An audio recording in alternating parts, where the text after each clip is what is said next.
Well, hello, my name is Russ Milheim. I'm from The Direct. Thank you for talking with me today. Yeah, not at all, Russ. Thanks for making time on your end. Of course, I saw the film and I really enjoyed it. It's a very unique piece of work that you made here, so congratulations on that. Thank you.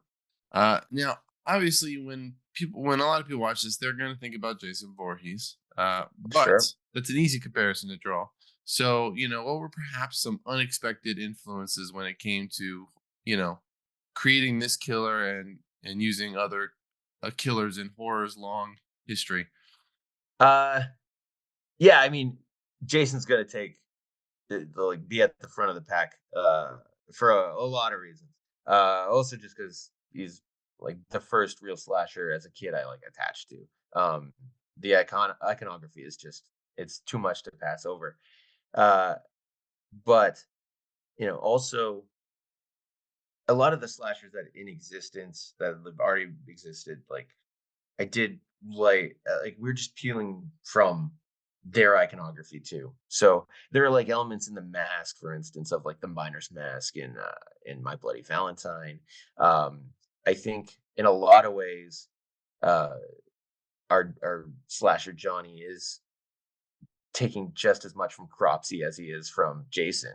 And even when you're talking about Jason, it's like there's so many different Jasons to take from to but like he, at this point in time, Jason's its own weird mythology of like going through film to film and be like getting reinvented almost in every movie. But as far as more like I guess stylistic inspirations, one of the big ones was Gerald Cargill's Angst, um, which from a technical standpoint is very like has its fingers deeply in a violent nature, which is not so much of a slasher, but in a ways, kind of a slasher. It just follows a serial killer or like a murderer or just a mentally unwell person being released from an institution and going about their day, and the camera follows them through the entire film, just breaking into a house and doing away with a family, and then it ends with them being like caught.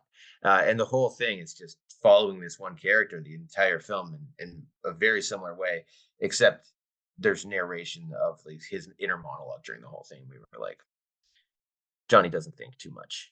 So Narratively speaking, when following, Johnny, what were some of the filmmaking techniques you made sure to keep consistent to kind of signify the that we were following him? one of the things that we learned was the distance that we had to keep from him. It was kind of an interesting like trial and error that we went through where at some points in time we were very close to him, or at least a lot closer. But one of the techniques that we try to maintain the whole time was we want to see as much of Johnny in the frame as possible. So even there were points where we started following him like from waist high, and it was just too big. It felt like we were too close to him almost. Um, and we realized so much of the effectiveness of what we were trying to do, like what our thesis statement was at the beginning, could only be derived from like stepping back further and being much more objective. Even though it feels, you'd want to like in a knee jerk way describe that as like, no, we're staying with the killer the entire time. It's like, no, we're not really with the killer. Where there are moments where we are like very intimate with Johnny, but for the most part, we're staying away. We're objective viewers. It's more of a nature documentary. I've seen a lot of gore in horror movies, but this movie manages to still go the extra mile. One such kill is I like to call it threading the needle. Can you talk about how you pulled off that intensely disturbing sight? That kill was designed in a way where first off, I wanted to see something that I'd never seen before, and that goes for everything. Uh, Another aspect of it is like got a background in prosthetic effects design, and our lead prosthetics builder and designer, Steve Kostansky, who is also a director in his own right, so he thinks very, very similar to me. We always want to challenge ourselves and do things that we haven't really seen or done before, and create these moments that we want to see when we're or we want to be impressed by when we're watching films. But also for the threading the needle thing, I wanted to have a death that was really, or have a kill that couldn't be replicated, like with a machete. He's got these hooks. He's got these big meaty hooks. They're strong, and he's like, can, I was just like, there's got to be something that happens where these hooks like are used uniquely and and can do away with this hapless victim in a way that is specific to the hooks. So Yeah. yeah. Was there ever a point where you guys felt like maybe you were going a little too far, or not really? You were like, let's just keep going as hard as we can. Oh yeah, it was always as hard as we can. Whenever we can. They're like, you know, I like there's like that's where the spectacle is of the film. And me, myself, and my producing partners, Shannon Hanmer and Peter Koplowski, like we know so much of the film is, it's not necessarily an experimental film, but we were, kind of conducting an experiment. We were making it of like, what's this going to be like following a slasher through this? So there was always like, while we were shooting it, there's always the risk of this isn't going to work at all on any level. So we better have some nasty kills.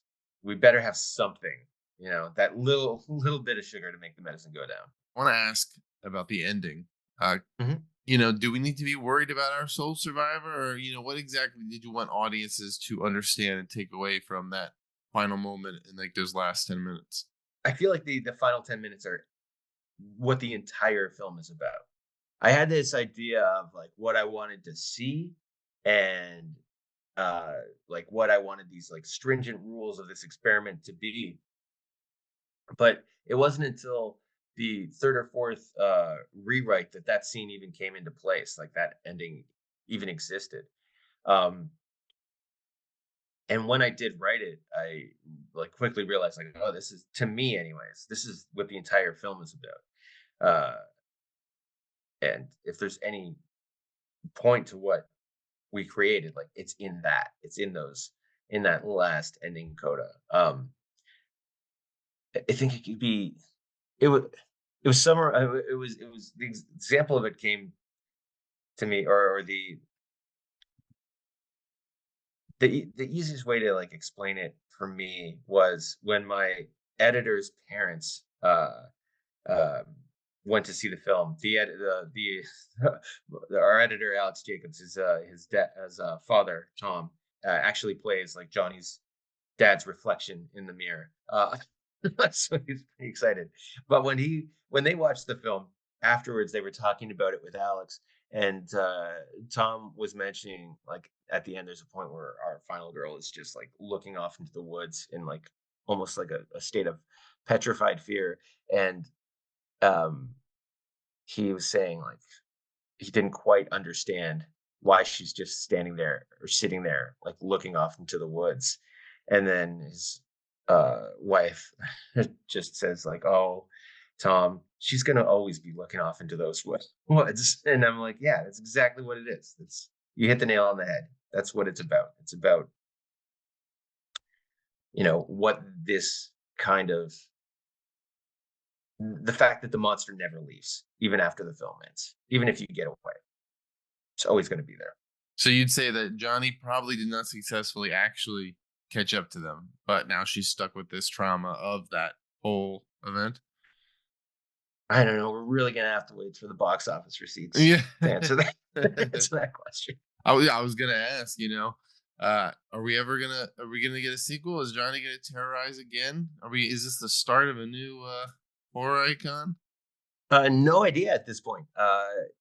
This was originally going to be a one and done kind of like, kind of this experiment. But the more that it seemed to be finding an audience, me and Shannon and Pete have just been thinking a lot more of like, okay, if we were going to do a sequel, if we are going to do something else and continue exploring like within this world we've created, what would we do? And we've definitely come up with some ideas where we feel like we're still, paying tribute to the original, but not retreading the exact same like style and format and everything, but still kind of keeping in this world of slashers where we're not